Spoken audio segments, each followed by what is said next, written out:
नमस्कार। India speaks daily में आपका स्वागत है। इंडिया स्पीक्स डेली अर्थात no left, no right, only Sanatan voice और मैं हूँ आपके साथ संदीप देव। राम जन्मभूमि की जो ये संघर्ष यात्रा है, उसके क्रम में थोड़ा चेंज हो रहा है क्योंकि रोज कोई ना कोई विवाद होता है और जिसके कारण यदि मैं आज आपको उस विवाद पे नहीं समझाया और 10 दिन बाद क्रम आने पर समझाया तो आपको नहीं समझ में आएगा।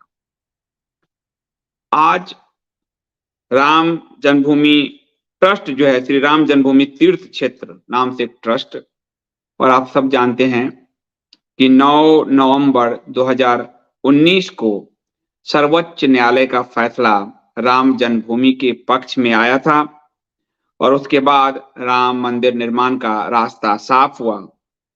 उसके बाद नवंबर के बाद 5 फरवरी 2020 को केंद्रीय मंत्रिमंडल ने प्रधानमंत्री नरेंद्र मोदी की अध्यक्षता वाली केंद्रीय मंत्रिमंडल ने श्री राम जन्मभूमि तीर्थ क्षेत्र नाम से एक ट्रस्ट का गठन किया और कानूनी तौर पर सरकार ने जो 67.70 एकड़ जमीन पीवी नरसिम्हा राव की सरकार ने अधिग्रहित की थी, वह श्री राम जन्मभूमि तीर्थ क्षेत्र को हस्तांतरित कर दिया।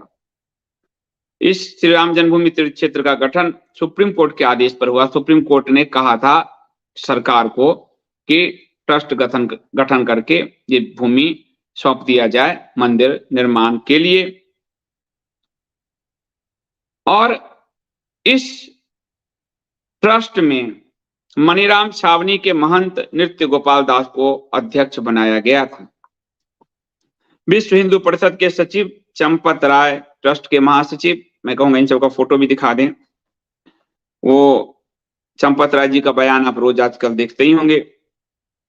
तो चंपत राय जी महासचिव विश्व और स्वामी गोविंद देव गिरी कोषाध्यक्ष बने। ट्रस्ट के दूसरे सदस्य थे मशहूर अधिवक्ता के पराशरन, मैं कहूंगा धीरे धीरे फोटोग्राफ दिखा दे, के पराशरन। उसके बाद के पराशरन रामलला के वकील थे और फिर स्वामी वासुदेवानंद सरस्वती, और स्वामी वासुदेवानंद सरस्वती को इस ट्रस्ट में रखा गया ज्योतिष पीठाधीश्वर जगत गुरु शंकराचार्य कहकर। आज ट्रस्ट के महासचिव चंपत राय जी ने, जब देश भर से दबाव पड़ रहा है कि शंकराचार्यों को निमंत्रण क्यों नहीं दिया जा रहा ढंग से, तो इन्होंने आज मीडिया में आके एक प्रेस रिलीज पढ़ा।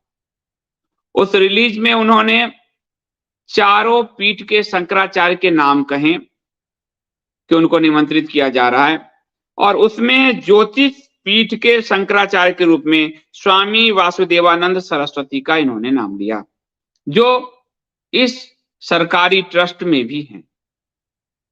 इस सरकारी ट्रस्ट में भी हैं।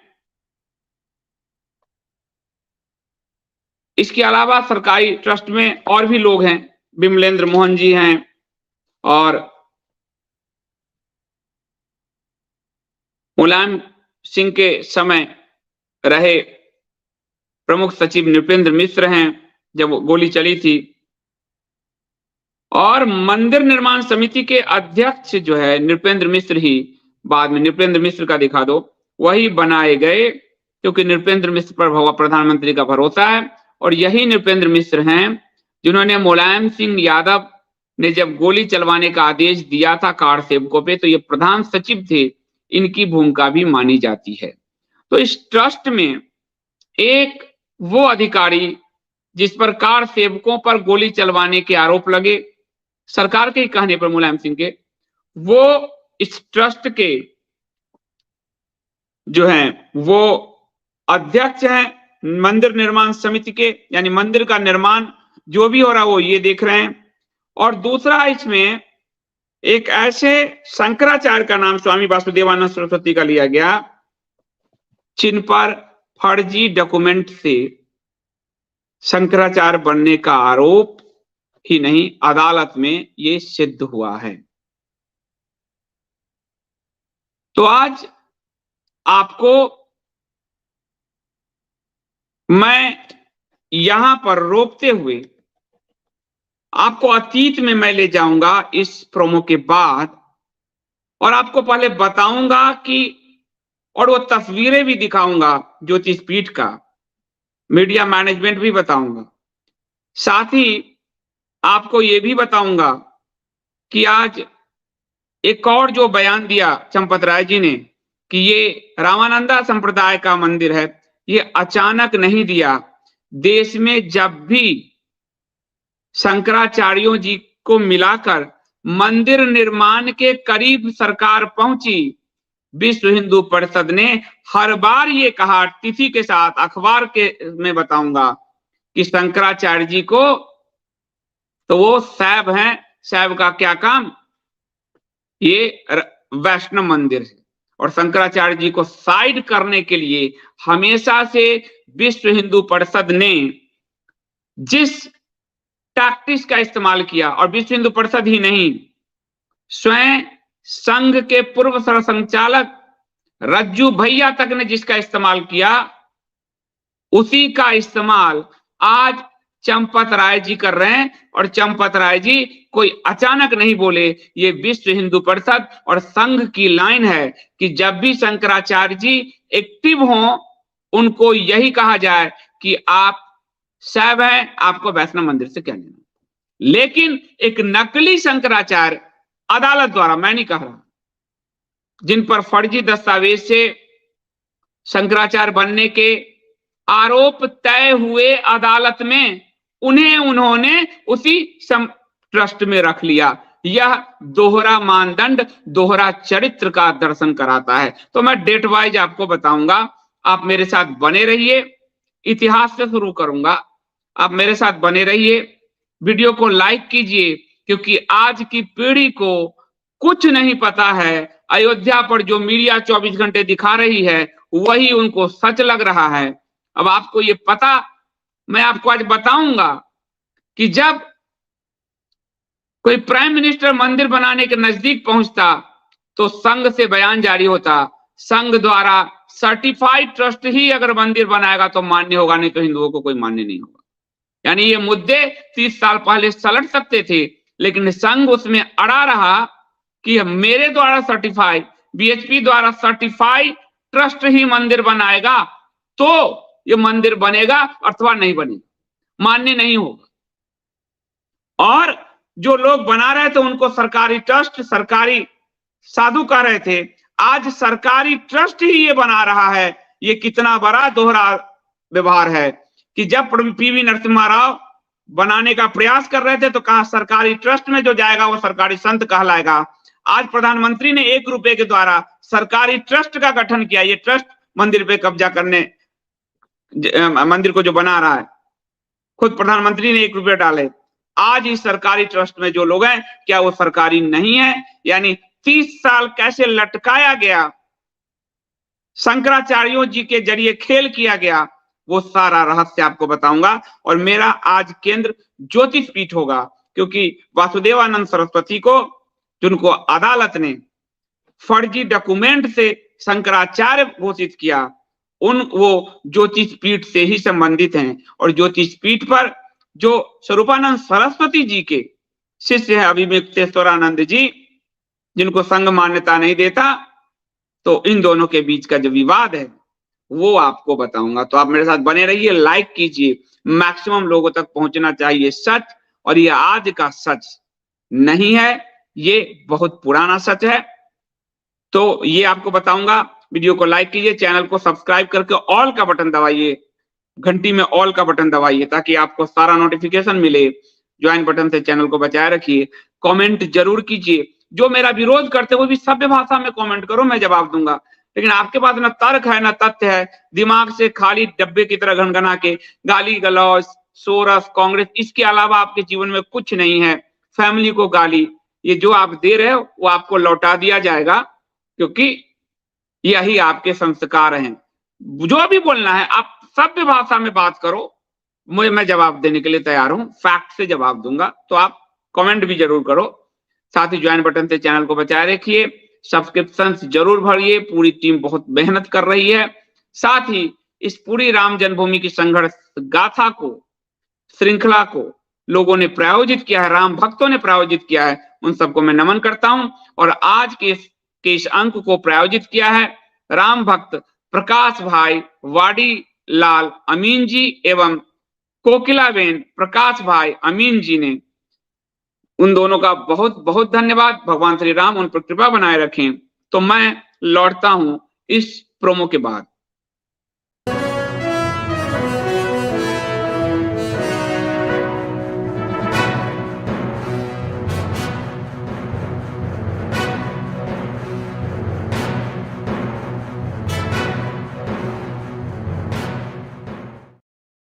तो मैं आपको इतिहास में ले चलूंगा, लेकिन इतिहास से पहले मैं एक किताब को कोट कर दे रहा हूं आपको। ये हेमंत शर्मा जी की पुस्तक है, युद्ध में अयोध्या, अयोध्या के चश्मदीद, राम फिर लौटे। 3 पुस्तक उन्होंने अयोध्या पर लिखी है। उसमें करपात्री जी का फोटो रखो। करपात्री जी के बारे में जो उन्होंने लिखा है वो आप लोग सुन लीजिए, पुस्तक में है। और इस पुस्तक का उद्घाटन खुद अमित शाह, युद्ध में अयोध्या का उद्घाटन अमित शाह और भागवत जी कर चुके हैं, तो आप ये भी नहीं कह सकते कि कोई लेफ्टिस्ट ने लिखा है। करपात्री जी सन्यासी राजनेता थे। स्वामी करपात्री जी का असली नाम हर नारायण ओझा था। उन्हें धर्म सम्राट कहा जाता था। अंजलि में जितना भोजन समाता उतना ही भोजन करते, जिसके कारण वो करपात्री कहलाए। स्वामी जी उन साधुओं में नहीं थे जो गुफा और एकांत में बैठ के मूक साधना करते थे। सनातन की रक्षा और पाश्चात्य संस्कृति के प्रभाव को रोकने के लिए उन्होंने आंदोलन चलाए, संस्थाएं बनाई, अखबार निकाला, संसद भवन पर गोहत्या के विरुद्ध साधुओं के प्रदर्शन का नेतृत्व किया। शंकराचार्यों को नियुक्त करने वाली कमिटी के अध्यक्ष थे। ध्यान दीजिए, शंकराचार्यों को नियुक्त करने वाली वो कमिटी के अध्यक्ष थे। ये शब्द याद रखिएगा, क्योंकि ये आपको फोटोग्राफ दिखाया जाएगा तो आप समझ जाएंगे कि मैं आपको एक ऑथेंटिक जानकारी दे रहा हूं कि शंकराचार्य जो कैसे बनेंगे। शंकराचार्य की परंपरा जो विलुप्त हो गई थी, उसके बाद शंकराचार्य कैसे बनेंगे। उन शंकराचार्यों को नियुक्त करने वाली जो कमिटी बनी, उसके अध्यक्ष धर्म सम्राट करपात्री जी थे। धर्म सम्राट ने भारतीय शिक्षा पद्धति के संरक्षण के लिए धर्म संघ शिक्षा मंडल बनाया। बनारस और कलकत्ते से सन्मार्ग अखबार इन्होंने ही निकाला। विधिवत सन्यासी बनने के बाद उन्होंने राजनीति में धर्म की स्थापना के लिए दंड उठाया। करपात्री जी ने राम राज्य परिषद का नाम का एक राजनीतिक दल बनाया। तो दूसरा पॉइंट जो आपको याद रखना है वो रखना है राम राज्य परिषद। पहला पॉइंट रखना है याद, शंकराचार्यों की नियुक्ति के लिए जो कमिटी बने उसके अध्यक्ष। दूसरा पॉइंट रखना है ध्यान कि राम राज्य परिषद एक राजनीतिक दल के रूप में बनाया। और एक समय लोकसभा में इनके 4 सांसद थे और राजस्थान विधानसभा में 24 विधायक थे। यानी उस समय की प्रमुख प्रतिपक्ष कांग्रेस के विरुद्ध यही पार्टी थी। राम राज्य परिषद जो है 1966 में गोहत्या के खिलाफ संसद भवन पर साधुओं के प्रदर्शन का नेतृत्व करपात्री जी कर रहे थे, जब इंदिरा की सरकार ने गोली चलवाई और उन्होंने श्राप दिया और दर्जनों साधु मारे गए। अब तीसरा पॉइंट आपको यहां नोट करना है, राम जन्मभूमि मुक्ति आंदोलन की नींव करपात्री जी ने ही रखी थी। याद रखिएगा। तो आपको यहां पर मैंने 3 पॉइंट दिए, मैं बच्चों की तरह बिल्कुल समझा रहा हूं। प्रथम पॉइंट कि करपात्री जी शंकराचार्यों को नियुक्त करने वाली कमिटी के अध्यक्ष थे, यानी यही कमिटी शंकराचार्य को नियुक्त करेंगे, एक बात।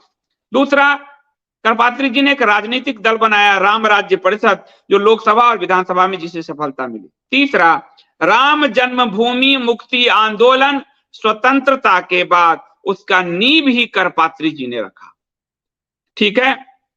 और बलरामपुर के राजा पटेश्वरी प्रसाद सिंह, गोरखपीठ के महंत दिग्विजय नाथ और गोंडा के कलेक्टर के नायर ने करपात्री जी के सामने ही राम जन्मभूमि की मुक्ति का संकल्प लिया और रणनीति बनाई।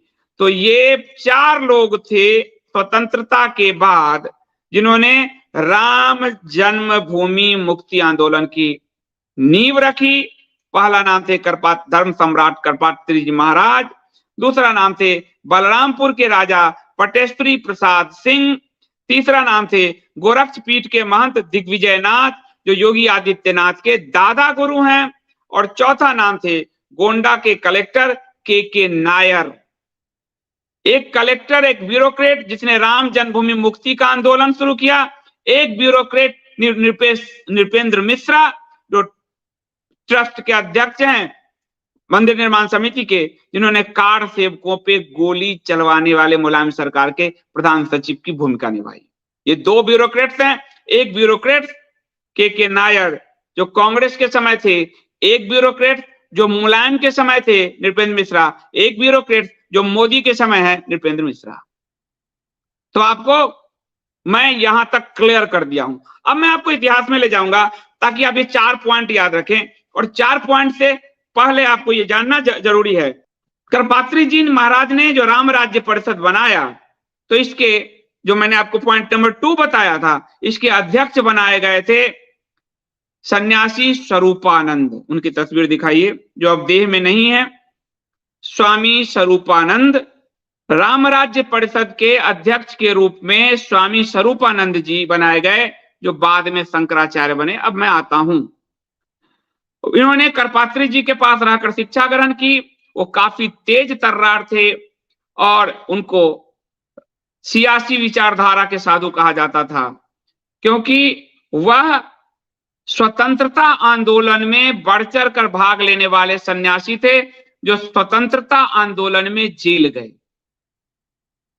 9 वर्ष की उम्र में घर छोड़ दिया, यात्रा प्रारंभ की, काशी पहुंचे, स्वामी करपात्री जी महाराज से वेद वेदांग और शास्त्र की शिक्षा ली,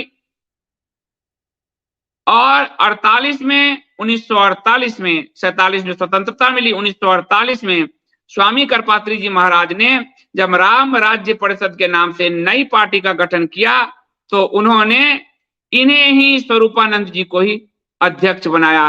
राम राज्य परिषद के प्रथम अध्यक्ष स्वामी स्वरूपानंद सरस्वती जी थे, जो आप निचलानंद सरस्वती जी से सुनते होंगे कि राम राज्य परिषद मेरे गुरु जी ने बनाई, तो उसके प्रथम अध्यक्ष स्वरूपानंद जी को करपात्री जी महाराज ने बनाई। आजादी की लड़ाई में वो कूदे थे, जुझारू थे। आजादी की लड़ाई में वो जेल गए थे, और इसलिए करपात्री जी के लिए को एक ऐसा साधु मिला जो साधुता में भी हो और राजनीति की समझ भी रखता हो। और इन्होंने करपात्री जी के आदेश पर प्रथम चुनाव में नेहरू के विरुद्ध हर जगह इन्होंने प्रचार किया था, और नेहरू के विरुद्ध इन्होंने उम्मीदवार खड़े किए थे, जो कहा जाता है कांग्रेसी संत। कांग्रेस का बाद में आया नाम, लेकिन बैकग्राउंड भी जानना जरूरी है। तो नेहरू के विरुद्ध राम राज्य परिषद से उम्मीदवार खड़े किए थे राम राज्य परिषद के अध्यक्ष स्वरूपानंद जी ने। और सभी जानते हैं कि वो पार्टी करपात्री जी की थी। करपात्री जी तब काशी में रहते थे और हिंदू सरोकार की आवाज उठाते, लेकिन पूरी पार्टी का प्रचार प्रसार सारा जिम्मेदारी स्वरूपानंद जी के कंधे पर था। और इसके बाद जो है वो बहुत सिद्ध संत से करपात्री जी, उनका बहुत सम्मान था। नेहरू के विरुद्ध जो प्रथम आंदोलन किसी ने छेड़ा वो करपात्री जी महाराज और राम राज्य परिषद था। तब संघ तो था, जनसंघ आदि नहीं बना था, भाजपा आदि।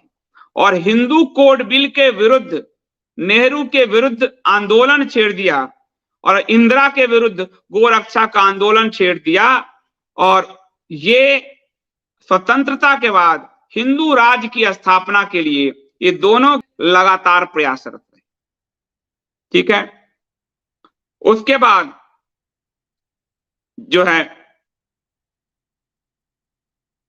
उनकी पार्टी को 50 से 60 के दशक में जबरदस्त लोकप्रियता प्राप्त हुई। प्रथम निर्वाचन में मुख्य विपक्ष की भूमिका में आ गए, धूमधाम से हुई।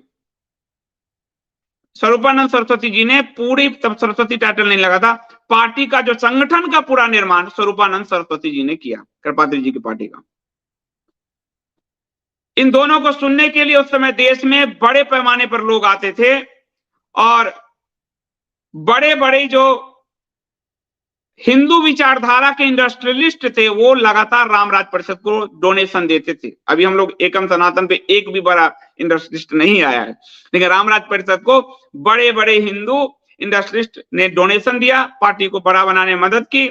और 1952, 1957, 1962 के लोकसभा चुनाव में उन्होंने देश भर में अपने प्रत्याशी उतारे और उनके प्रत्याशी जीते। इस रामराज्य परिषद का चुनाव चिन्ह जो था वो नई सुबह का संकेत देता था हिंदुओं के लिए, और सूर्य का प्रकाश था जो है, पहाड़ों के बीच से उगता हुआ सूर्य उनका चुनाव चिन्ह था। और हिंदी क्षेत्र में इस पार्टी ने अच्छी धूम मचाई, राजस्थान आदि में अच्छी सीटें ली। बिहार और उत्तर प्रदेश में जब 52 में विधानसभा चुनाव हुए तो रामराज्य परिषद ने बिहार में 29 और उत्तर प्रदेश में 95 सीटों पे चुनाव लड़ी थी, पर एक एक सीट ही उनको मिली। कांग्रेस की तो बड़ी लहर थी। और 57 में राजस्थान के विधानसभा चुनाव में 60 सीट पे लड़े और 17 सीट जीती। ये बहुत बड़ी जीत थी। एक नई हिंदू धर्म के ताकत का उदय हो रहा था। 62 के चुनाव में रामराज परिषद के 2 उम्मीदवार लोकसभा चुनाव पहुंचे और तब तक स्वामी करपात्री जी और स्वामी स्वरूपानंद जी की हिंदू पार्टी अपनी पहचान स्थापित कर चुकी थी भारत भर में। थोड़ा ये डिटेल लंबा चलेगा आज। बाद में श्यामा प्रसाद मुखर्जी ने जो जनसंघ बनाया, संघ ने, वाजपेयी, श्यामा प्रसाद मुखर्जी आदि ने, वो 2 पार्टियों को खा गई, एक हिंदू महासभा और दूसरा रामराज्य परिषद। और रामराज परिषद को तोड़कर विलय करने में वो सफल हुई। तो एक हिंदू पार्टी जो स्वतंत्रता के बाद जीता और जो धर्म की राजनीति कर रहा था उसे खत्म किया जनसंघ ने, श्यामा प्रसाद मुखर्जी, यानी संघ की पहली पार्टी जनसंघ।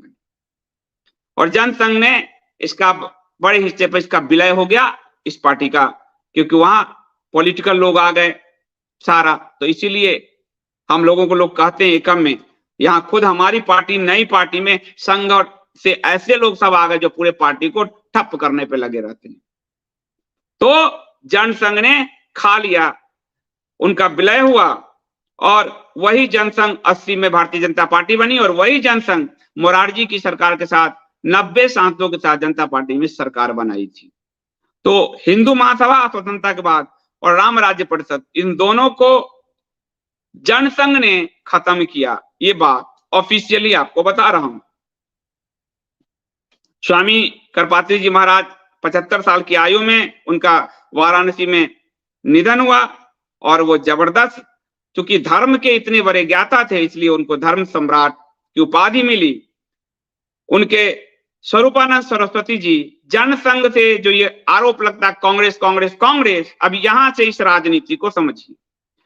नेहरू के खिलाफ पूरा चुनाव में कैंडिडेट खड़ा किया, हिंदू कोड बिल पे लड़ाई ली, कांग्रेस से लड़ते रहे, आपको गोरक्षा पे लड़ाई ली, लेकिन चूंकि जनसंघ इनको खा गई तो वहां से स्वरूपानंद जी राजनीति से अलग हो गए और एक अलग लाइन उनकी रही।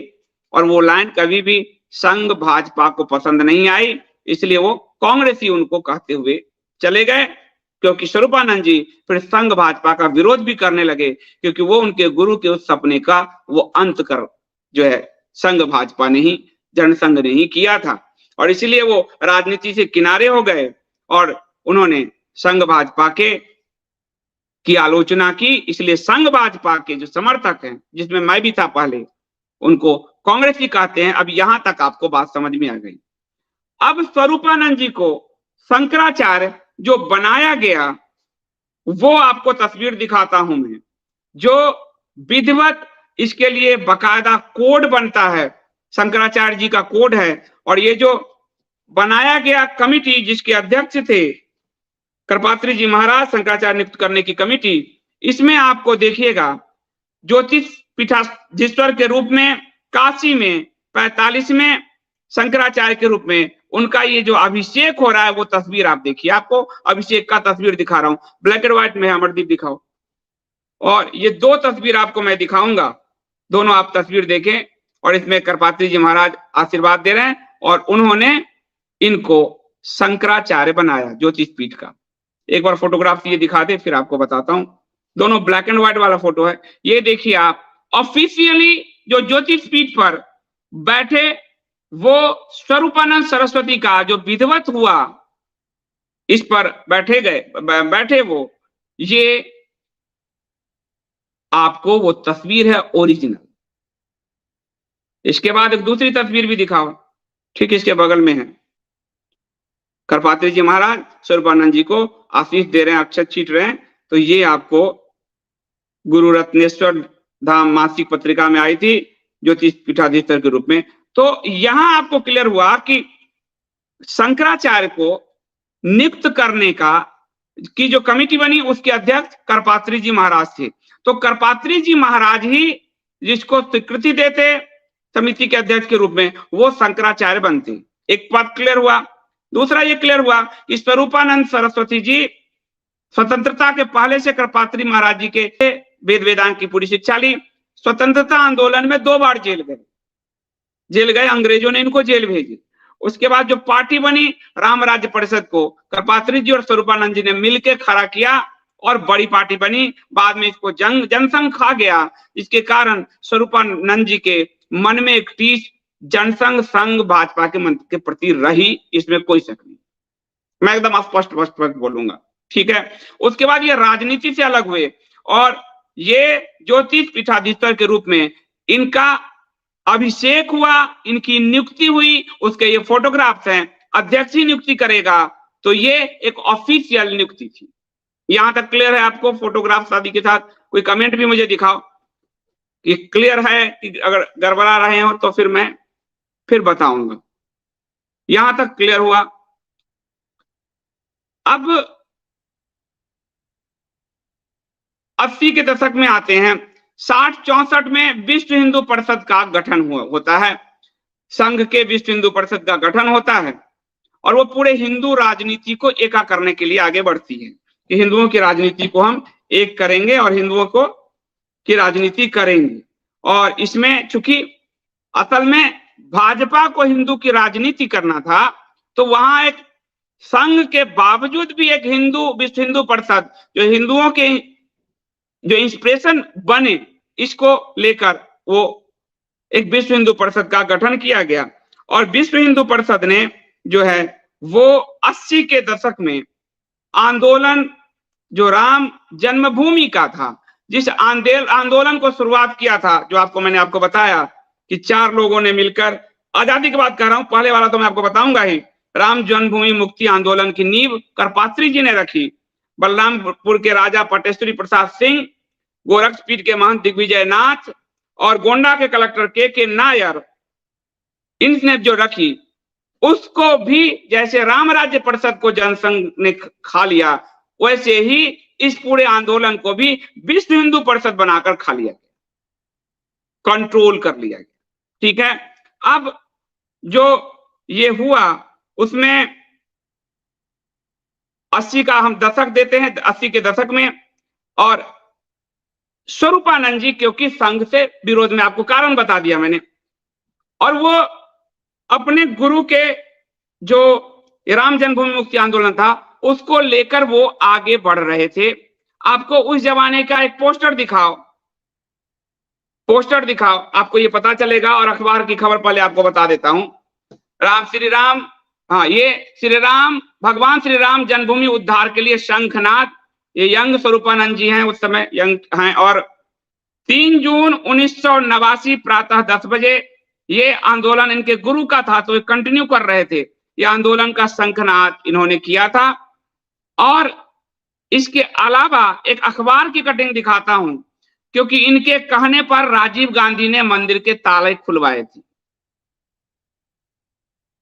तो चीजें ऐसी हो गई क्योंकि विहिप और जनसंघ और संघ सब कुछ करपात्री जी का हड़पता चला आ रहा था, तो इन्होंने एक पैरेलल लाइन ली। उस पैरेलल लाइन में पॉलिटिकली मदद कांग्रेस की मिली, इसमें कोई शक नहीं। और राजीव गांधी को उस समय शाहबानो प्रकरण में राजीव गांधी गिर गए थे, शाहबानो प्रकरण में, तो उनको हिंदुओं को भी अपने पक्ष में करने की आवश्यकता थी।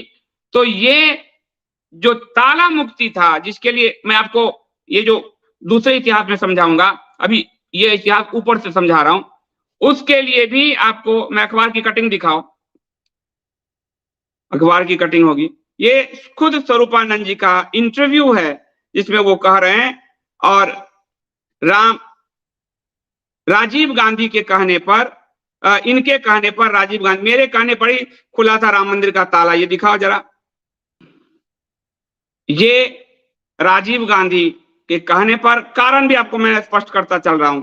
उन्होंने कहा, कुछ संतों ने मंदिर में ताला खोलने के लिए अनशन करने की चेतावनी दी थी। तब तत्कालीन प्रधानमंत्री राजीव गांधी ने मुझसे सलाह लेकर मंदिर का ताला खुलवाया।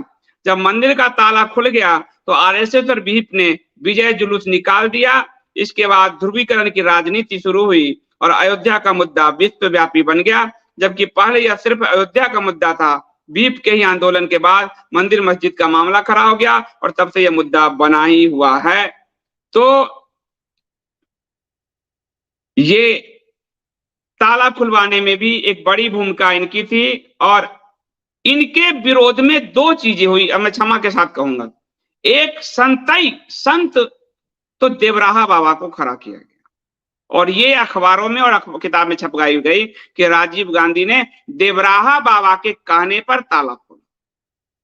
तो एक संत, वहां पर संत का जवाब संत, तो इस मामले में संघ एक देवराहा बाबा जी को खड़ा किया, और दूसरा शंकराचार्य के रूप में वासुदेवानंद सरस्वती को खड़ा कर दिया गया, क्योंकि इनके पास दो पीठ का दायित्व था, ज्योतिष पीठ और द्वारका पीठ।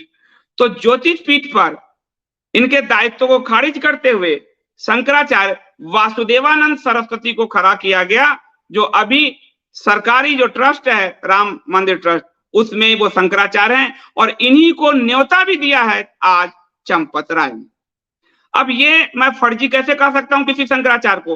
तो ये मैं आपको आज मैंने पत्रिका में कहूंगा कि पत्रिका आपको यथावत पत्रिका है, ये पत्रिका, इसमें मेरे लेख बहुत छपे हैं, इसके कवर स्टोरी सब मेरे छपे हैं, और इसके जो संपादक हैं राम बहादुर राय जी मेरे गुरु हैं।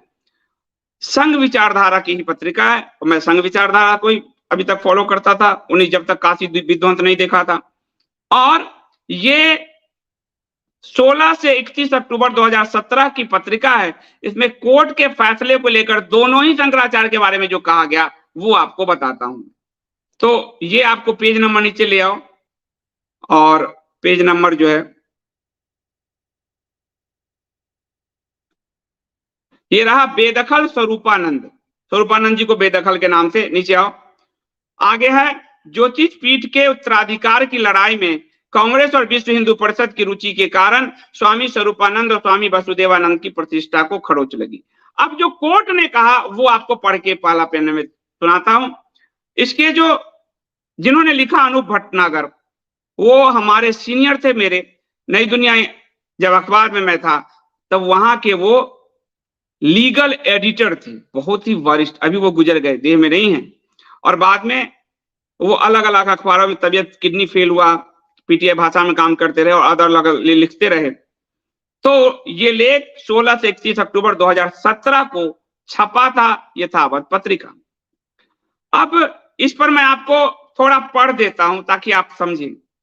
उत्तराखंड के बद्रीनाथ धाम में स्थित बद्रिकाश्रम ज्योतिष पीठ के शंकराचार्य के पद पर 28 साल से आसीन स्वामी वसुदेवानंद सरस्वती के समक्ष अब अपना अस्तित्व बचाने और इसे बनाए रखने का संकट पैदा हो गया है। स्वामी वासुदेवानंद के समक्ष, ऊपर बेदखल स्वरूपानंद आया है और नीचे अभी वासुदेवानंद के समक्ष संकट पैदा हो गया है। इलाहाबाद उच्च न्यायालय द्वारा स्वामी वसुदेवानंद कौन? जो अभी ट्रस्ट में है और जिनको चंपत राय न्योता दे रहे हैं और जो सरकार के राम मंदिर ट्रस्ट में, ठीक है।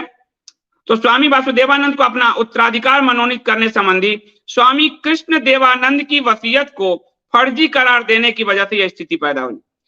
अपने गुरु की एक नकली वसीयत, फर्जी वसीयत तैयार करके वासुदेवानंद शंकराचार्य बने, संघ के शंकराचार्य। देखिए, उनका स्वामी वासुदेवानंद को अपना उत्तराधिकार मनोनीत करने संबंधी स्वामी कृष्ण देवानंद की वसीयत को फर्जी करार देने की वजह से यह स्थिति पैदा हुई। फर्जी किसने करार दिया? इलाहाबाद उच्च न्यायालय ने। अब ये सुप्रीम कोर्ट में चल रहा है, जब फैसला आएगा तब देखेंगे। अभी तो इलाहाबाद हाई कोर्ट का न्याय फैसला मान्य। इसी वसीयत के आधार पर स्वामी वासुदेवानंद का शंकराचार्य के पद पर अभिषेक हुआ था। यानी इसी फर्जी वसीयत के आधार पे संघ ने वासुदेवानंद जी को शंकराचार्य बनाया था। ये मोटा नहीं। उच्च न्यायालय के फैसले के बाद से ही सवाल उठ रहा है कि अब क्या मान लिया जाए कि तीर्थ स्थल बद्रीनाथ में ज्योतिष पीठ के शंकराचार्य की पदवी के लेकर स्वामी वासुदेवानंद सरस्वती और स्वामी स्वरूपानंद के दावों पर चल रहा विवाद समाप्त हो गया है, या ये सुप्रीम कोर्ट में चुनौती देंगे। उच्च न्यायालय ने 22 सितंबर को अब यह है कि यदि अदालत ने स्वामी कृष्ण देवानंद की वसीयत को फर्जी पाया है अदालत ने, तो क्या ऐसी स्थिति में स्वामी वासुदेवानंद के खिलाफ कोई कानूनी कार्रवाई होगी, शुरू होगी? कानूनी कार्रवाई नहीं होगी, क्योंकि 17 में उच्च न्यायालय ने, इलाहाबाद उच्च न्यायालय ने वसीयत, फर्जी वसीयत के आधार पे शंकराचार्य बनने का काम जो वासुदेवानंद जी ने किया, उसके बाद 17 के बाद मोदी ही सरकार है, संघ के बाद शंकराचार्य है, तो कौन करेगा कानूनी कार्रवाई? पहला सवाल। दूसरा, उच्च न्यायालय ने 22 सितंबर को अपने फैसले में इलाहाबाद की जिला अदालत के निर्णय को बरकरार रखते हुए उच्च न्यायालय ने 22 सितंबर को इलाहाबाद की जिला अदालत, तो पहले लोअर कोर्ट एंड देन उच्च हाई कोर्ट, अभी सुप्रीम कोर्ट में चल रहा है, तो पहले लोअर कोर्ट में क्या हुआ? तो इलाहाबाद हाई कोर्ट ने इलाहाबाद की जिला अदालत के निर्णय को बरकरार रखते हुए स्पष्ट किया था कि बद्रीनाथ स्थित ज्योतिष पीठ के शंकराचार्य के पद पर अभिषेक के समय स्वामी वासुदेवानंद के पास इसकी पात्रता नहीं थी। स्वामी वासुदेवानंद के पास इसकी पात्रता नहीं थी, जो अभी राम मंदिर ट्रस्ट में शंकराचार्य की हैसियत से संघ द्वारा बैठाए गए, और संघ ने ज्योतिष पीठ के शंकराचार्य के रूप में उनको आमंत्रण भेजा है। ये इलाहाबाद हाई कोर्ट कह रहा है, इलाहाबाद जिला अदालत और इलाहाबाद हाई कोर्ट दोनों का एक निर्णय है। इसलिए वो मठ के शंकराचार्य के पद के योग्य नहीं थी। साथ ही न्यायालय ने यह भी स्पष्ट किया कि चूंकि स्वामी स्वरूपानंद सरस्वती के अभिषेक के समय यह पद रिक्त नहीं था, अतः इस पद पर भी उनकी पदोन्नति गैर कानूनी थी। यानी ये भी स्वरूपानंद जी के लिए भी कहा कि चूंकि वो द्वारका पीठ के थे और जब उनका अभिषेक हुआ तो पद रिक्त नहीं था, कोई था तो उसको करपात्री जी ने इनको फिर नियुक्त किया। तो यहाँ हाईकोर्ट ने ये कहा कि चूंकि वो रिक्त नहीं था, कोई था, फिर इनको बैठाया गया, तो इसलिए ये भी गैर कानूनी, ये भी एक लाइन कह दिया। लेकिन उसमें शंकराचार्य की जो कमिटी थी, शंकराचार्य नियुक्ति कमिटी, जिसके अध्यक्ष करपात्री जी थे, उन्होंने फिर से वो फोटो दिखाओ, वो नियुक्त किया था, तो ऑफिशियली जो उनकी प्रक्रिया, उस प्रक्रिया से नियुक्त हुए थे, तो वहां ये फैसले लागू नहीं होते, क्योंकि करपात्री जी उस कमेटी के अध्यक्ष थे और उन्होंने तब इनको नियुक्त किया था। ठीक है, तो स्वामी वासुदेवानंद को राष्ट्रीय स्वयंसेवक संघ का समर्थन प्राप्त है और विश्व हिंदू परिषद की अपनी बैठकों में उनका परिचय बद्रिकाश्रम के शंकराचार्य के रूप में विश्व हिंदू परिषद कराती है। अभी भी, आज भी चंपत राय ने इनको शंकराचार्य ही संबोधित किया है और ट्रस्ट में भी शंकराचार्य के रूप में ही रखा गया। तो विश्व हिंदू परिषद हर बार इनको वो करती है। और दूसरी, स्वामी स्वरूपानंद जी के बारे में कहा जाता है कि उन्हें कांग्रेस का समर्थन प्राप्त है, जो मैं आपको कारण बताया। स्वामी कृष्ण देवानंद, अब इसमें विवाद क्या है? स्वामी कृष्ण देवानंद के देह त्याग के बाद, जब स्वामी कृष्ण देवानंद जी ने शरीर त्याग दिया, तो 1973 में स्वामी स्वरूपानंद सरस्वती जी को बद्रिकाश्रम के शंकराचार्य की गद्दी का प्रभार सौंपा गया था। स्वरूपानंद जी जो है, फोटोग्राफ दिखा दो स्वरूपानंद जी का, जो उस तरफ है। परंतु 1989 में अचानक स्वामी वासुदेवानंद स्वामी कृष्ण देवानंद की वसीयत पेश करने और शंकराचार्य के पद पर उनका अभिषेक होने के साथ यह विवाद अदालत में पहुंचा। तो 73 से स्वामी स्वरूपानंद जी इस पर शंकराचार्य थे, 73 से, जो आपको शंकराचार्य के अभिषेक होता हुआ दिखाया। अब 80 के दशक में, जो 64 के आसपास बनी है विश्व हिंदू परिषद, 80 के दशक में वो राम मंदिर में भाग लेती है और राम मंदिर में स्वरूपानंद जी उनके विरुद्ध खड़े हैं। तो इसलिए एक पीठ के शंकराचार्य का समर्थन लेने के लिए और आगे कोई और इसके विरोध में ना खड़े हो, तो एक शंकराचार्य क्रिएट किए गए 1989 में। अब स्वरूपानंद जी का भी पोस्टर दिखाओ। 1989 में आंदोलन बढ़ा, बीपी सिंह आप अब देखेंगे। उसी समय वासुदेवानंद जी ने एक कागज पेश किया, इनका भी 89 है, ये आंदोलन चला रहे हैं। उसी समय वासुदेवानंद जी ने एक कागज पेश किया कि कृष्ण देवानंद जी की ये वसीयत जो इलाहाबाद लोअर कोर्ट और हाई कोर्ट दोनों में अब रद्द हो गया कि फर्जी है, तो एक वसीयत पेश किया गया और उनको कहा कि ये मैं ही शंकराचार्य हूं उनकी वसीयत के मुताबिक। लेकिन आदि शंकराचार्य का जो नियम कानून है, वो उस नियम कानून में कोई भी नियम कानून वासुदेवानंद जी पे नहीं लगता, क्योंकि इस सब में वो कुछ नहीं थे। लेकिन एक पैदा किया गया क्योंकि संघ भाजपा को एक शंकराचार्य की जरूरत थी अपने मंदिर आंदोलन चलाने के लिए। ठीक है, तो शंकराचार्य के पद पर स्वामी स्वरूपानंद जी ने वासुदेवानंद के इस दावे को 89 में इलाहाबाद हाईकोर्ट में चुनौती दी। अब स्वरूपानंद जी ने, क्योंकि 89 में ये दावा लेकर आए वासुदेवानंद जी, तो इन्होंने इलाहाबाद हाईकोर्ट में चुनौती दी कि ये एक फर्जी दस्तावेज के जरिए शंकराचार्य बनने का दावा कर रहे हैं। स्वरूपानंद जी ने ये कहा। स्वामी स्वरूपानंद ने शंकराचार्य की पदवी पर अपना दावा करते हुए स्वामी वासुदेवानंद सरस्वती के दावे को चुनौती दी और स्थापित परंपरा के अनुसार शंकराचार्य के पद पर आसीन धर्मगुरु ही, अब जो करपात्री जी ने किया जिसको हाईकोर्ट ने कहा मना, धर्मगुरु ही, और यहाँ कमेटी के अध्यक्ष वो थे, तो उनके सिंहासन पर बैठ सकता है और शंकराचार्य के प्रतीक चिन्ह दंडी विशेष चवर आदि का प्रयोग कर सकता है। यानी शंकराचार्य के पद पर आसीन धर्मगुरु ही और वासुदेवानंद धर्मगुरु नहीं थे। अब तो और इसके लिए आदि शंकर ने महानुशासन एक पद्धति बनाई थी कि कल को शंकराचार्य कौन बनेंगे। एक महानुशासन बनाया था कि कौन लोग शंकराचार्य बन सकते हैं, कौन प्रतीक धारण कर सकते हैं, और उन्होंने जो ज्योतिषपीठ, श्रृंगेरी, शारदा और गोवर्धन मठ जो स्थापित किए थे उसके लिए बकायदा एक नियम कानून, एक संविधान बनाया था आदि शंकराचार्य ने। अब उच्च न्यायालय ने, इलाहाबाद उच्च न्यायालय ने कहा कि नए शंकराचार्य के चयन के लिए 1941 में अपनाई गई प्रक्रिया का ही पालन करना होगा। 1941 में जो शंकराचार्य चयन समिति कमेटी बनी, करपात्री जी अध्यक्ष थे। न्यायालय ने अखिल भारतीय विद्वत परिषद को 3 महीने के अंदर नए शंकराचार्य का चयन करने, अखिल भारतीय विद्वत परिषद का अब एक नया उठाया। ये अखिल भारतीय काशी विद्वत परिषद वो है जो काशी में जब मंदिर टूट रहा था और सरकार का सपोर्ट करने के कारण इसमें से एक को पद्म पुरस्कार मिला, एक को बीएचयू में प्रोफेसरी आदि मिल गया। तो विद्वत परिषद का ये रूप है सरकारी। तो इसको हाईकोर्ट ने कहा कि 3 महीने के अंदर नए शंकराचार्य का चयन करने और इसके लिए तीनों पीठों के शंकराचार्य की मदद लेने। तो एक अगर कोई रिक्त है तो तीनों पीठ के शंकराचार्य की मदद लेने का निर्देश दिया।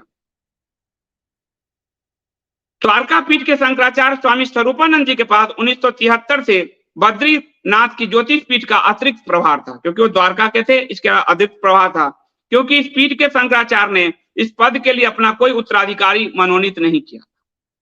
तो चूंकि उस पीठ पर ज्योतिष पीठ के जो पूर्व शंकराचार्य थे उन्होंने अपना उत्तराधिकारी मनोनीत नहीं किया, तो शंकराचार्य चयन की समिति के अध्यक्ष करपात्री जी महाराज ने द्वारका पीठ के ही शंकराचार्य स्वरूपानंद सरस्वती जी को ज्योतिष पीठ का शंकराचार्य भी बना दिया। यानी 2 पीठ के शंकराचार्य हो गए स्वरूपानंद सरस्वती जी।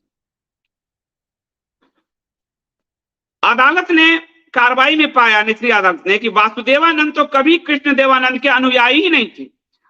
अब वासुदेवानंद जी को दिखाओ। जो वासुदेवानंद जी 89 में संघ समर्थन वासुदेवानंद जी एक दस्तावेज लेकर आए कि हम कृष्ण देवानंद जी के शिष्य हैं, वो दस्तावेज तो फर्जी साबित हुआ ही। वो कभी कृष्ण देवानंद जी के अनुयायी ही नहीं थे। ये अदालत ने कहा, मैं नहीं कह रहा हूं, निचली अदालत ने कहा कि वासुदेवानंद तो कभी कृष्ण देवानंद के अनुयायी ही नहीं थे। और उन्होंने जो दस्तावेज 7 अप्रैल 1989 को पेश किया वह फर्जी है। अब एक बार स्वरूपानंद जी का अप्रैल 89 वाला वो दिखाओ पोस्टर, तो आपको डेट से पता चलेगा कि क्या काम कहानी हुआ। पोस्टर दिखाओ। ये आप देखिए, इनको 3 जून को ये इन्होंने अपना भगवान राम का शुरू किया था और ये लगातार सक्रिय थे, अपना कमिटी बैठा रहे थे, मान नहीं रहे थे अपने। तो इनके आंदोलन से पहले जैसे रामदेव के आंदोलन से पहले केजरीवाल ने अपनी पार्टी की घोषणा कर दी थी, और रामदेव जी फिर भारत स्वाभिमान पार्टी की घोषणा नहीं कर पाए, संघ आदि ने उनको मना लिया, मोदी जी उनके मंच पर पहुंच गए, जो हुआ। तो चूंकि जून को इनका आंदोलन और राम मंदिर वाला शुरू होना था, तो जून से अप्रैल मई जून यानी ठीक 1-2 महीने पहले वासुदेवानंद जी को एकाएक शंकराचार्य बनाकर पेश कर दिया गया, ताकि इनके आंदोलन को खत्म कर दिया जाए। 7 अप्रैल 1989 को पेश किया गया। इसी दस्तावेज के आधार पर 14 नवंबर 1989 को वासुदेवानंद का शंकराचार्य पद पे अभिषेक कर दिया गया। अब देखो फिर तो वो पोस्टर दिखाओ, जून में हुआ इनका आंदोलन राम मंदिर पे, जुलाई, अगस्त, सितंबर, अक्टूबर, नवंबर में इनको शंकराचार्य जी के पद पे अभिषेक कर दिया गया।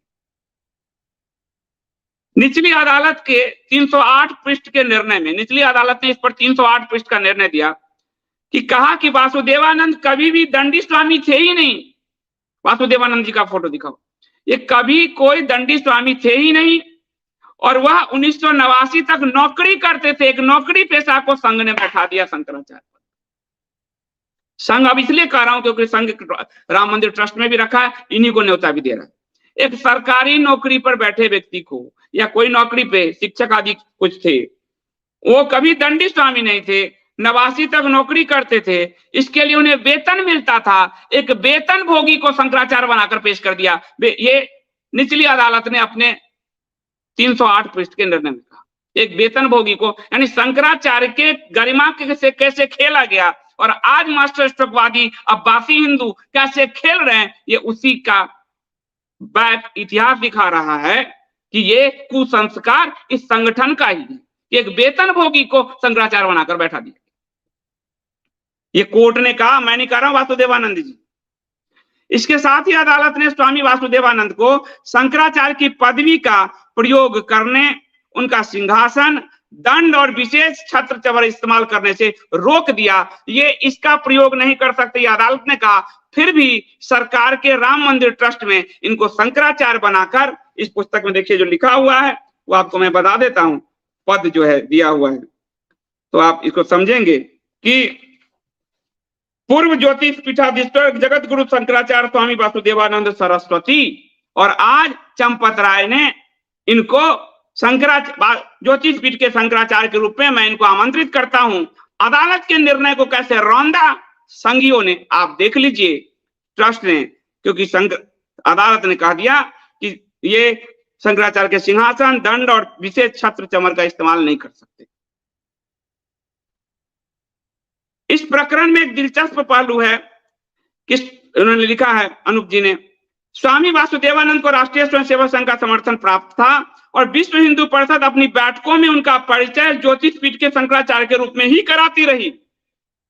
ये विश्व हिंदू परिषद के शंकराचार्य थे, ये लिखा है, और आज राम मंदिर ट्रस्ट में आप देख लीजिए।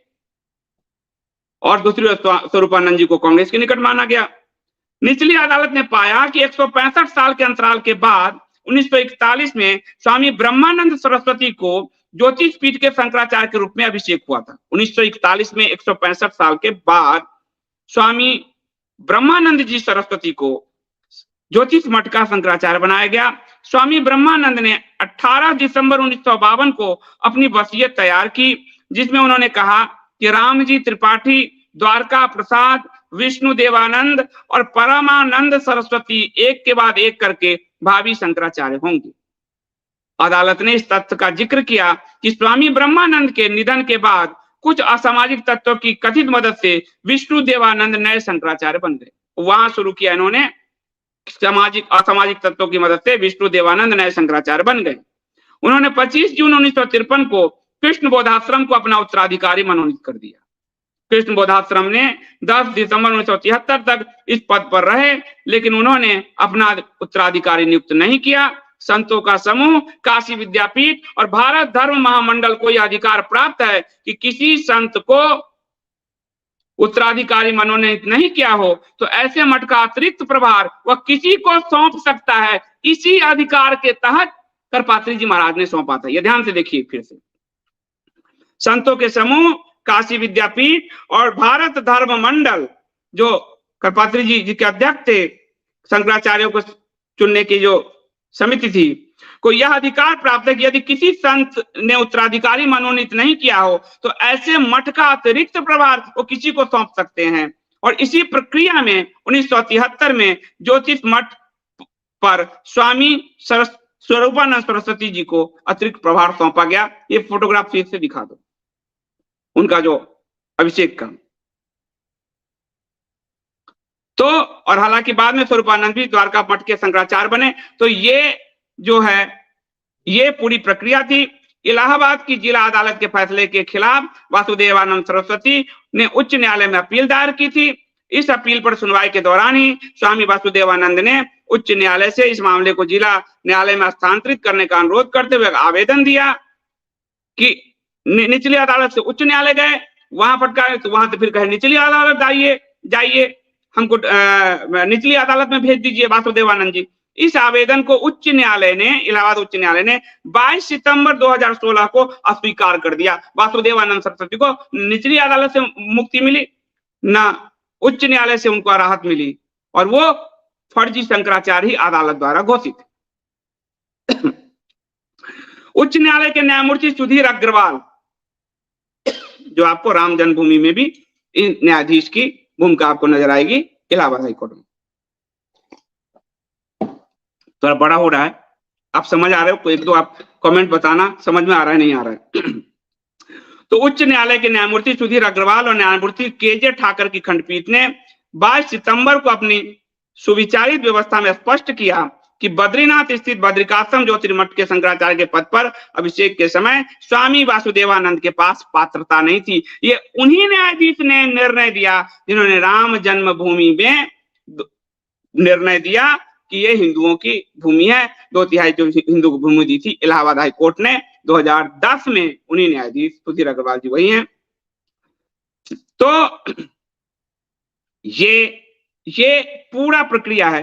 अब वासु स्वामी जो है स्वरूपानंद सरस्वती जी का देहावगमन हो गया, और स्वरूपानंद सरस्वती, मैं एक और यहाँ पर रोक कर कहूंगा कि पुरी के शंकराचार्य जो निश्चलानंद सरस्वती, उनका फोटो भी दिखाओ या अभी पत्र दिखा दो स्वामी।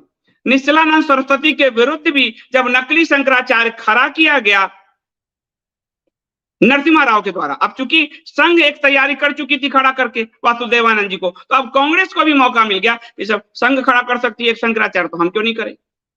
और उस समय निश्चलानंद सरस्वती जी सिग्नेचर नहीं कर रहे थे, तो निश्चलानंद जी के पैरेलल एक शंकराचार्य अधोक्षजानंद को खड़ा किया, जिस पर मैंने वीडियो आपको पिछले दिन दी। तो अधोक्षजानंद के विरुद्ध पुरी के शंकराचार्य के पक्ष में स्वरूपानंद सरस्वती जी ने 13 अगस्त 2000 को एक पत्र जारी किया। पक्ष में कहते हैं शंकराचार्य लड़ते रहते हैं, ढेकना करते रहते हैं सब, तो उनके पक्ष में एक पत्र जारी किया कि स्वामी स्वरूपानंद सरस्वती जी महाराज का नारायण स्मरण पूर्वक सुभाषित, और स्वामी निश्चलानंद सरस्वती जी स्वामी स्वरूपानंद जी को हमेशा बड़े आदर के साथ ही देते रहे, क्योंकि उनसे बड़े हैं, बड़े गुरु भाई। पूरी पीठ के जगत गुरु शंकराचार्य अनंत श्री विभूषित पूज्यपाद स्वामी श्री निश्चलानंद सरस्वती देव तीर्थ जी महाराज, पूरी पीठ के ब्रह्मलीन जगत गुरु स्वामी निरंजन देव तीर्थ जी महाराज द्वारा अभिषिक्त पूरी पीठ के जगत गुरु शंकराचार्य हैं, तथा शेष तीनों पीठों के परम पूज्य आचार्य शंकराचार्यों द्वारा स्वामी निश्चलानंद सरस्वती देव तीर्थ जी महाराज ही पूरी पीठ के मान्य शंकराचार्य हैं। जो अभी मुक्तेश्वरानंद जी अधोक्षजानंद जी को खड़ा किया गया, अभी मुक्तेश्वरानंद जी नहीं, अधोक्षजानंद जी को खड़ा किया पुरी के शंकराचार्य के विरुद्ध। पुरी के शंकराचार्य निश्चलानंद सरस्वती जी के पक्ष में स्वरूपानंद सरस्वती महाराज जी ने पत्र जारी किया, तीनों शंकराचार्यों जी के मिलाकर पत्र जारी किया, और उसमें उन्होंने कहा कि उन्होंने ही सन 1993 में आयोजित चतुर्थ पीठ सम्मेलन में पूरी पीठ के शंकराचार्य के रूप में भाग लिया था, और उनकी समस्त कार्रवाई में उन्हीं का हस्ताक्षर रहा था। उन्हें उनका पूरी पीठ का आचार्यत्व निर्विवाद और संशय से परे है। जानबूझकर कुछ शक्तियां, जिनमें विदेशी शक्तियां भी शामिल लगती हैं, इस पीठ को विवाद का विषय बना रही है, और कुछ अवांछित तत्व उनका मोहरा बनकर अपने को पूरी पीठ का शंकराचार्य कहलाने की ललक में सनातन धर्म की मर्यादाओं का हनन कर रहे हैं, तथा आद्य शंकराचार्य जी के उद्देश्य को प्रचारित प्रसारित करने के कार्य में बाधा डाल रहे हैं, जनता में भ्रम की स्थिति उत्पन्न होती है, यह सही नहीं है। निश्चलानंद सरस्वती जी ही पूरी पीठ के शंकराचार्य हैं। ये स्वरूपानंद सरस्वती जी ने पत्र इनके पक्ष में जारी किया। इनके लिए भी जब चूंकि भाजपा वासुदेवानंद सरस्वती जी को एक नकली शंकराचार्य पैदा कर चुकी थी, तो यही नरसिम्हा राव ने पूरी के पीठ के विरुद्ध अधोक्षजानंद को पैदा करके किया।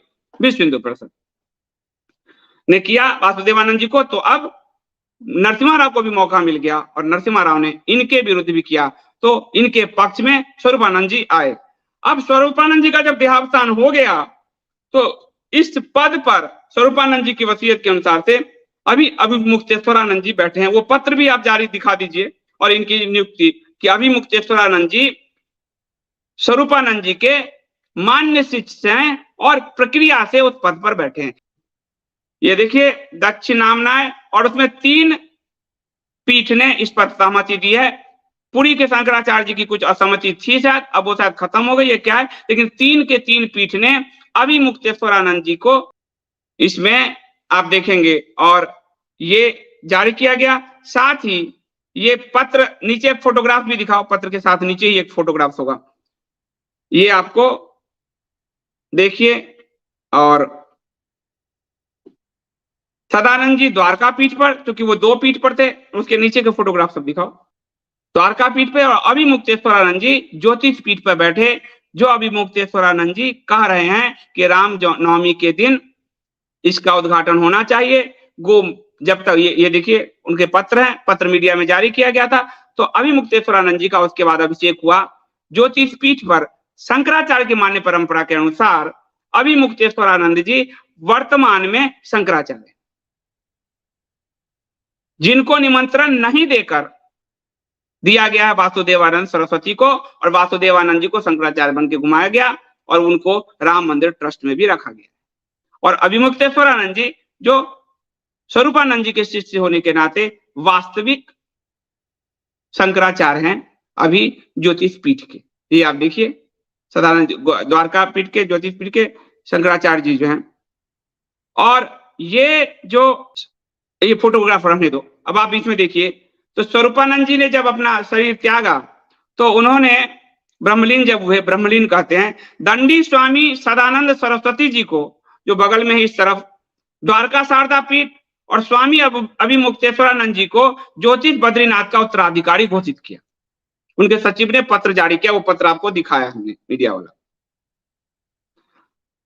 सदानंद सरस्वती को द्वारका शारदा पीठ का शंकराचार्य घोषित किया गया, और वह जो है आपको जो इस तरफ है हमारे बाएं तरफ, और अभिमुक्तेश्वरानंद जी को जो है वो ज्योतिष पीठ का बनाया गया। अभिमुक्तेश्वरानंद जी प्रतापगढ़ के रहने वाले हैं। उनका जन्म प्रतापगढ़ के तहसील के ब्रह्मनपुर गांव में 69 में हुआ था। अभी जो सुप्रीम कोर्ट का राम जन्मभूमि पर जो निर्णय है, उसमें डिफेंसिव विटनेस नंबर 2 के रूप में यही अभिमुक्तेश्वरानंद जी दर्ज है। और स्कंद पुराण से जिन्होंने साबित किया स्कंद पुराण को, और मैं आपको बताता हूं, और साथ ही स्कंद पुराण संबंधित जो अंग्रेजों ने जगह मार्क किए थे, उसमें जो एडवर्ड नाम के अंग्रेज ने उस जगह को के जरिए स्कंद पुराण को भी जो सत्यापित किया कोर्ट में, जिसके कारण राम जन्मभूमि मिली। और उस समय के अखबारों में देखेंगे कि स्कंद पुराण और वाल्मीकि रामायण के कारण सुप्रीम कोर्ट ने दिया। सबसे बड़ा प्रमाण स्कंद पुराण बना, वो प्रस्तुत कई संतों ने किया, पर उसको स्कंद पुराण को प्रामाणिक सिद्ध किया अभिमुक्तेश्वरानंद सरस्वती जी। ये आपको सुप्रीम कोर्ट के निर्णय में दर्ज है। सुप्रीम कोर्ट के निर्णय में जरा दिखा दो, जो पीला पीला डाला हुआ है अभिमुक्तेश्वरानंद लिखा होगा, वो देखना जरा। हाँ ये देखिए, उसको बड़ा करके दिखाओ, और फिर ये भी दिखाओ। स्वामी Avimukteshwaranand Saraswati, defense witness number 2 in his statement has referred to and relied on Ayodhya Mahatma of Skand Puran in his examination in chief in paragraph 35। तो Avimukteshwaranand Saraswati ji defence witness number 2 के रूप में कोर्ट के निर्णय में दर्ज हैं, जिसके कारण राम जन्मभूमि मिला। ठीक है, उनका ये दूसरा भी दिखा दो। तो इसमें 48वां नंबर पॉइंट है, इसमें लिखा हुआ है कि Skanda Purana had having Darshan accordingly, ये वाला दिखाओ, ये देखिए। He also referred, he मतलब Avimukteshwaranand Saraswati ji, in his examination in chief that he got great assistance from the stone board, इन्होंने देखा stone board fixed by Sri Edward during the time of British rule.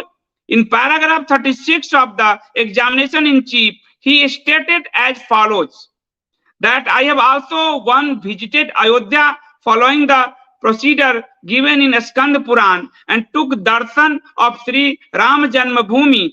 During the visit, I got great assistance from the stone board fixed by a higher officer, Sri Edward, during the time of British rule, which we are fixed in the accordance with the serial prescribed in Skand Puran and proves that then geographical situation, यानी Edward ने जो पत्थर वहां लगाए थे स्कंद पुराण में, जहां जहां जिस मंदिर का वर्णन है, उसे जो जियोग्राफिकल पोजीशन में जो लगाए थे उसे मैंने अपनी आंखों से देखा। ये अभिमुक्तेश्वरानंद जी ने कोर्ट में कहा।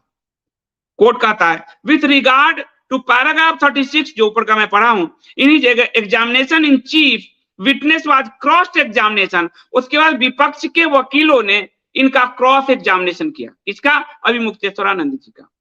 इन which cross examination he stated that he had darshan of Ram Janmabhoomi following the legends in Ayodhya महात्म।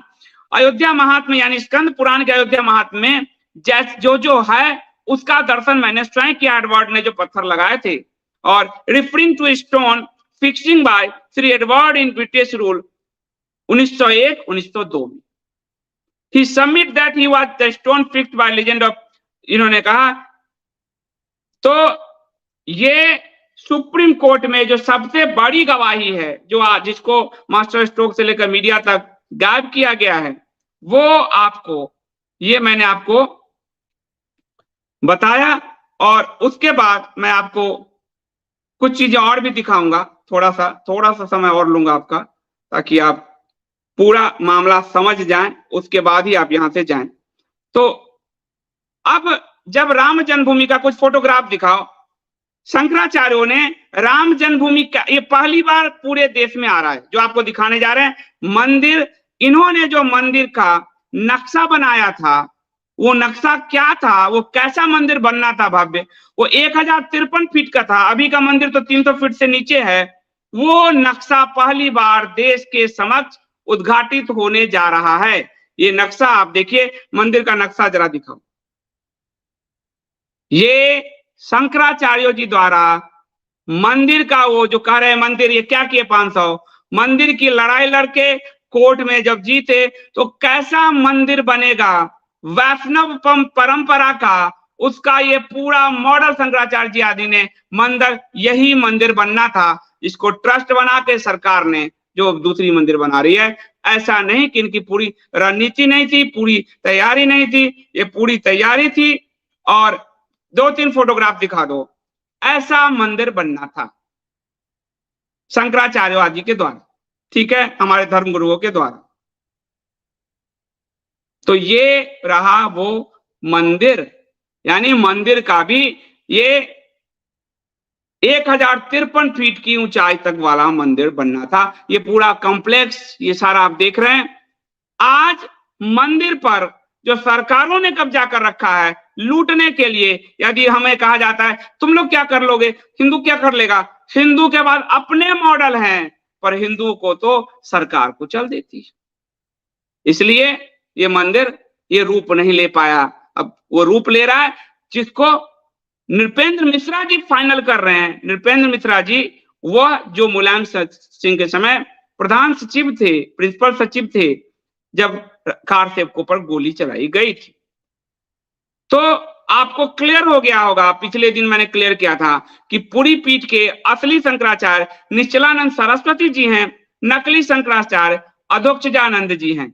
निश्चलानंद सरस्वती जी परंपरा से शंकराचार्य हैं, अधोक्षजानंद जी को नरसिम्हा राव ने शंकराचार्य बनाया। इसी तरह आज आपको मैंने ज्योतिष पीठ का बताया कि ज्योतिष पीठ पर अभी परंपरा से अभिमुक्तेश्वरानंद सरस्वती जी शंकराचार्य हैं, और बीएचपी द्वारा, विश्व हिंदू परिषद द्वारा जिनको बैठाया गया, नकली शंकराचार्य वासुदेवानंद सरस्वती जी हैं। इनको नकली इलाहाबाद हाई कोर्ट की निचली अदालत और हाई कोर्ट दोनों ने कहा है, और दोनों ने कहा है कि ये छत्र आदि का प्रयोग नहीं कर सकते, शंकराचार्य की पदवी ग्रहण नहीं कर सकते। इसके बावजूद आपको ये रहे अधोक्षजानंद जी, और आपको ये भी अंतर देख लीजिए कि नकली शंकराचार्य नेताओं के घर चले जाते हैं, असली शंकराचार्य के चरणों में नेता बैठते हैं। पूरी शंकराचार्य जी का वो दिखा दो कि उनके चरणों में नेता बैठे हैं, और ये अधोक्षजानंद जी नकली हैं, ये नेता के घर भी चले जाते हैं तो नकली, और वासुदेवानंद जी ट्रस्ट में भी बैठे रहते हैं। तो ये रहा असली शंकराचार्य पुरी के, जिनके चरणों में मोदी जी भी कभी बैठे हैं, वो है नकली जो यूपी के मंत्री के यहाँ भी घर में घुस जाते हैं। और ज्योतिष पीठ में असली अभिमुक्तेश्वर आनंद जी हैं, जिनके पास नेताओं को जाना होगा, वासुदेवानंद जी हैं जो ट्रस्ट में बैठे। तो आपको ये दोनों पीठ पे जो विवाद था, वो विवाद का मैंने समाधान करने का प्रयास किया अयोध्या के उसमें। आप लोगों को समझ में आया या नहीं, आप मुझे बताइएगा। और उसके बाद मैं आपको, आज ये बहुत लंबा हो जाएगा, तो मैं आपको बताऊंगा अगले किसी एपिसोड में अखबार जनसत्ता के अखबार से, उस समय के अखबार से, कि आज जो कहा है चंपत राय जी ने कि ये शिव शाक्त का नहीं, रामानंद संप्रदाय का है। जब जब भी मंदिर बनने के नजदीक पहुंचा, यही कुतर्क विहिप और संघ ने दिया। ये आपको डेट सहित बताऊंगा। और ये अयोध्या का चश्मदीद, ये पुस्तक भी हेमंत शर्मा जी की है। ये उस समय जनसत्ता के रिपोर्टर थे, डेट वाइज जनसत्ता की वही रिपोर्ट इसमें छपी, इसलिए इसको डायलूट करने का कोई प्रश्न ही नहीं उठता, डेट वाइज छपी। और जो वासुदेवानंद सरस्वती पे मैंने आपको बताया, पहले शंकराचार्यों ने मंदिर के लिए जो कहते हैं, ये देखिए 28 जून 1993, ये खबर देखिए, शंकराचार्यों ने अयोध्या पर पहल की, शंकराचार्यों ने पहल की अयोध्या पर, और इसमें वहां पर श्रृंगेरी में बैठक आयोजित किया गया, श्रृंगेरी के शंकराचार्य जी के द्वारा। उसमें सभी शंकराचार्य पहुंचे, लेकिन वासुदेवानंद जी को नहीं बुलाया, क्योंकि वो ओरिजिनल शंकराचार्य नहीं थे। वासुदेवानंद जी को नहीं बुलाया, तो अखबार ने लिखा है गुंजाइश छोड़ दी है वो, लेकिन वासुदेवानंद जी को नहीं बुलाया। और उस समय श्रृंगेरी में चारों शंकराचार्य एक साथ बैठे मंदिर निर्माण के लिए। ये जनसत्ता की खबर है 28 जून 1993।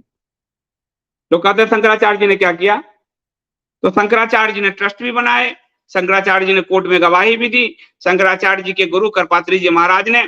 और हाँ, देश के एकमात्र शंकराचार्य जो राम मंदिर के लिए जेल गए, वो भी स्वरूपानंद जी। राम मंदिर के लिए जेल, वो भी कांग्रेस बात मुलायम सिंह ने डलवाया था। कांग्रेस भाजपा सबकी इसमें सम्मिलित थी, क्योंकि ये राम मंदिर के लिए बहुत एक्टिव थी, मुलायम सिंह थी, सब था। तो संघ और बीप के साथ मिलकर शंकराचार्यों के विरोध में गर्भगृह से 192 फीट दूर शिलान्यास किया था, जिसका विरोध स्वामी स्वरूपानंद जी ने कहा। गर्भगृह से दूर में कांग्रेस बीप सब मिलके हिंदुओं को ठगने के लिए गर्भगृह से दूर शिलान्यास किया, जिसके कारण स्वरूपानंद सरस्वती जी ने विरोध किया कि गर्भगृह पर शिलान्यास होना चाहिए, दूर क्यों कर रहे हो, 192 फीट दूर क्यों किया। जिसके विरोध में स्वरूपानंद महाराज को थोड़ा और ऊपर करना, मैं पढ़ लूं। और ये जो है आपको, और इस पर आपको मैं संघ का व्यंग भी आपको दिखा देता हूं कि जेल तो गए थे, 500 लोग तो इनके साथ खड़े नहीं होते हैं, जेल गए थे। तो ये भी आपको मैं दिखा देता हूं। ये संघ के जो अभी आपको दिखा देता हूं पढ़ के। गर्भगृह से 192 फीट दूर शिलान्यास किया, जिसका विरोध किया स्वरूपानंद जी ने। शंकराचार्य जी उस समय कांग्रेस और विश्व हिंदू परिषद के सम्मिलित षड्यंत्र का भंडा फोड़ रहे थे, इसको धर्म विरुद्ध कार्य का समर्थन नहीं किया कि आखिर आप गर्भगृह से दूर हिंदुओं को ठगने के लिए विश्व हिंदू परिषद और कांग्रेस दोनों ने मिलकर गर्भगृह से दूर शिलान्यास किया, जिसका विरोध किया शंकराचार्य जी ने। और फिर उस पे जो है 30 अप्रैल 1990 को शंकराचार्य जी द्वारका से दिल्ली होते हुए राम जन्मभूमि का शिलान्यास करने के लिए निकल पड़े। जैसे ही वे आजमगढ़ पहुंचे, रात को ही मुलायम सिंह की सरकार उनको गिरफ्तार करवा ले गई, और जनता के दबाव के कारण 9 दिन उनको चुनार जेल में रखा गया। कोई संघ का नेता जो है इतना बड़ा जेल नहीं गया। अडवाणी जी ने और वाजपेयी जी का अपने कलंक लग गया माथे पर 92। और लिब्रान आयोग के पास रिपोर्ट है, शंकराचार्य जी जेल भी गए। जो सरकारी मास्टर वाले सरकारी यूट्यूबर्स बकवास करते हैं उनको आप बताइए। संतों ने यह तय किया, गर्भगृह में शिलान्यास करने की जिद थी संतों की। 9 दिन जेल में रहे। शंकराचार्य के नेतृत्व में उत्तरायण के शुभ मुहूर्त में 7 मई 90 को अयोध्या में राम मंदिर का शिलान्यास करेंगे। तब वो केंद्र में बीपी सिंह की और राज्य में मुलायम सिंह की सरकार बन ही चुकी थी। तो ये सब पूरा मिलकर बीपी सिंह में भाजपा थी पार्टनर और मुलायम थे उधर। शंकराचार्य को जेल भेजा गया। तो इसमें आप ये समझ लीजिए कि शंकराचार्य जेल भी गए। अब जब शंकराचार्य जेल गए तो मजाक उड़ाया आपको। ये आप देखिए, आरएसएस ने जो बयान दिया था यह है 21 मार्च 1993 को, सिर्फ राम जन्मभूमि ट्रस्ट का बनाया मंदिर ही होगा मंजूर। यानी हम संघ वाले जो मंदिर बनाएंगे वही मंजूर होगा, वरना कोई मंदिर हम नहीं मानेंगे। अगर हिंदू सरकार बनाए या कोई, हम नहीं मानेंगे। आज सरकार बना रही है, नरसिम्हा राव बनाने के नजदीक पहुंच गए थे, इसलिए संघ ने कहा हम तुम्हारा बनाया हुआ नहीं मानेंगे, हम अपना बनाएंगे वही मानेंगे। ये आरएसएस का बयान है, 21 मार्च 1993 का बयान है। बयान में जो कहा गया, संघ के तब सर कार्यवाह थे रज्जू भैया, जो बाद में संघ के सरसंघचालक बने। उन्होंने कहा नरसिंह राव चाहे तो उनके 2-4 संतों को राम जन्मभूमि न्यास में रख। उन्होंने कहा, जो कहा वो मैं बता देता हूं कि आरएसएस राम जन्मभूमि न्यास के अलावा और किसी ट्रस्ट से अयोध्या में मंदिर नहीं बनने देगा। ये शब्द है, आरएसएस मंदिर नहीं बनने देगा। ये आज कह रहे हमने बनाया, ये देख लीजिए, आरएसएस मंदिर नहीं बनने देगा।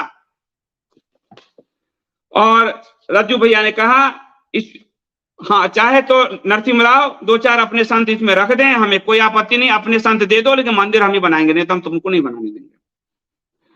जहां तक स्वरूपानंद का सवाल है, उन्होंने कहा, स्वरूपानंद सरस्वती जी भी नहीं कहा, स्वरूपानंद का सवाल है, संत समाज में उनकी बड़ी प्रतिष्ठा है, सरकारी साधन या सुविधा लेने वाले संत की संत समाज में कोई इज्जत नहीं होती। कांग्रेसी कहा, जब 90 में मुलायम सिंह ने इन्हें गिरफ्तार किया तो 500 लोग भी खड़े नहीं हुए। ये संघ कैसे चिढ़ा रहा है इस स्वरूपानंद जी को कि जब मुलायम सिंह ने आपको गिरफ्तार किया तो 500 लोग भी खड़े नहीं थे, कैसे शंकराचार्य हो, हम मंदिर नहीं बनने देंगे। इस संघ के सरकारवाह थे तब रज्जू भैया, उनका बयान है, डेट है वो 21 मार्च 1993। तो ये है असलियत जो हमारे आपसे छिपी हुई। तो अब आप समझ लीजिए कि आपको सच बता रहा हूं पुस्तकों से, अपने मन का कुछ नहीं। और वो भी इस पुस्तक का उद्घाटन मोहन भागवत जी ने और अमित शाह ने किया, उस किताब को ले रहा हूं, किसी लेफ्ट के किताब नहीं ले रहा हूं मैं। और यथावत पत्रिका लिया, जो संघ विचारधारा की है वही ले रहा हूं, कोई बाहर का नहीं ले रहा हूं। तो अब आप ये समझ सकते हो। और जब मैंने यही फैक्ट रख दिया तो ये गाली गलौज करते हैं, भाई तुम्हारे यहाँ छापा क्यों, पहले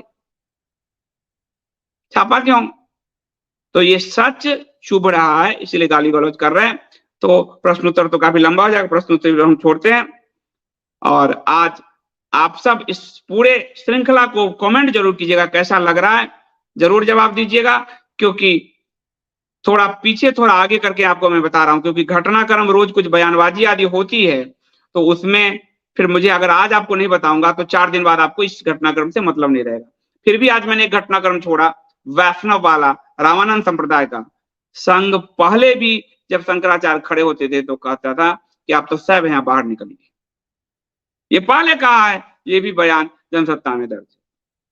ये जनसत्ता अखबार का रोज की डेली रिपोर्टिंग जो राम मंदिर पर हो रही थी 92 के बाद, वो पूरा उसका एक संग्रह है। तो डेली रिपोर्ट में गड़बड़ी की गुंजाइश कम रहती है, गड़बड़ी की संभावना कम रहती है। तो आप सबका बहुत बहुत धन्यवाद। वर्षा कमलेश जी बहुत बहुत धन्यवाद। और आज के हमारे जो प्रायोजक हैं ओम मेहता जी, आपका भी बहुत बहुत धन्यवाद, थैंक यू सो मच। पारस चौहान जी, जय श्री राम, जय श्री राम।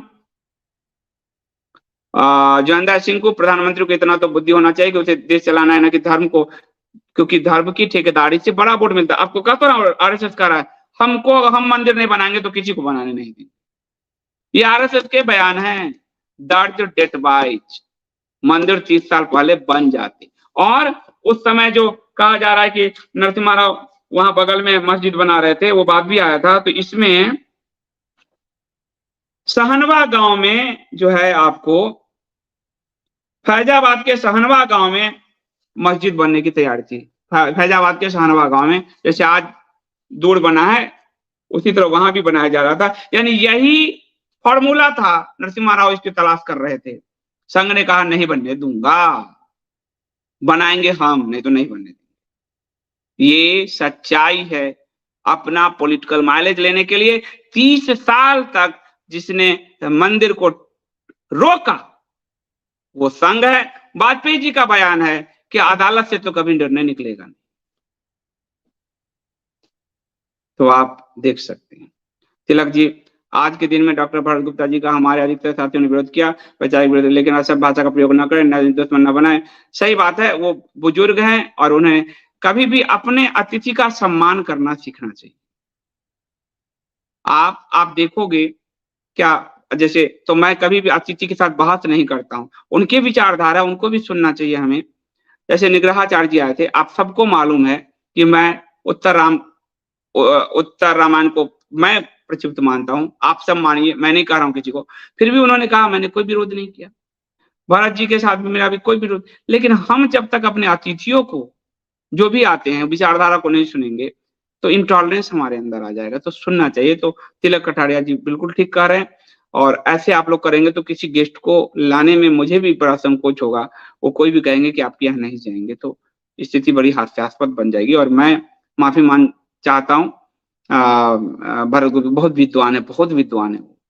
आज के समय आर्ट के क्षेत्र में उतने विद्वान कम होते हैं, लेकिन कोई बात नहीं, हमसे किसी की विचारधारा नहीं मिलती है तो हम खराब अपनी भाषा ऐसा ना करें। आप खुद देखते हो, मेरे को तो फैमिली में को गाली, आज पत्नी को गाली दिया गया है मेरे संगी। तो हम सही रहे। तो बहुत बहुत धन्यवाद। पंडित जी कह रहे हैं इन सभी एपिसोड को एक पुस्तक रूप में यदि रखा जाए तो हमारी भावी पीढ़ी को उत्तम संदेश मिलेगा। धन्यवाद पंडित जी। प्रयास रहेगा। अभी ये कर तो दूं, अभी तो मैं ऊपर नीचे हो रहा हूँ, अतीत से फिर भविष्य में जंप लेता हूँ, भविष्य और अतीत में 8 एपिसोड हो चुका है और आप देख रहे हो। और पता नहीं कब लंबा तक चलेगा, लोगों का क्या, आप लोगों का सपोर्ट रहेगा कि नहीं, कि कितना लंबा चला रहे हैं तो मुझे मालूम नहीं, लेकिन आप देख रहे हो कि स्थिति ऐसी हो रही है। तो आज के हमारे जो प्रायोजक हैं उन प्रकाश भाई वाडीलाल अमीन जी और कोकिलाबेन प्रकाश भाई अमीन जी, उन दोनों का बहुत बहुत धन्यवाद। आप सब इस श्रृंखला को जो भी प्रायोजित करना चाहते हैं अपने अपने प्रियजनों के नाम पे, क्योंकि राम जन्मभूमि का, और मैं आपसे निष्पक्ष बताऊंगा, ना लेफ्ट ना राइट, इसमें सब बताया है मैंने आपको रेफरेंस से। तो आप 8826291284 अमरदीप को व्हाट्सएप कर सकते हैं, मैसेज कर सकते हैं। और मैं फिर आपसे मिलता हूं कल मैं आपको राम जन्मभूमि के, अब मैं जो पुराना संघर्ष उसको एक में समेट कर, फिर अदालती संघर्ष, फिर 1949 में मंदिर प्रकटन, उसके बाद सबकी भूमिका, तो उसमें मैं आऊंगा। तो एक बार वो लड़ाई, तो कि आपको ये पता होना चाहिए कि कितने लोग मरे। वैरागी साधु कहते, साधु सन्यासी क्या करता है, वैरागु साधुकों के गले कटे, वो आपको बताऊंगा। तो या तो मैं कल अतीत बताऊंगा या फिर भविष्य बताऊंगा। रात में तो विष्णु सहस्त्र नाम है, वो मैं छोड़ नहीं सकता। तो कल आप 3:15 बजे पधारिए जरूर। आप सबको बहुत बहुत धन्यवाद। शुभ रात्रि और जय श्री राम।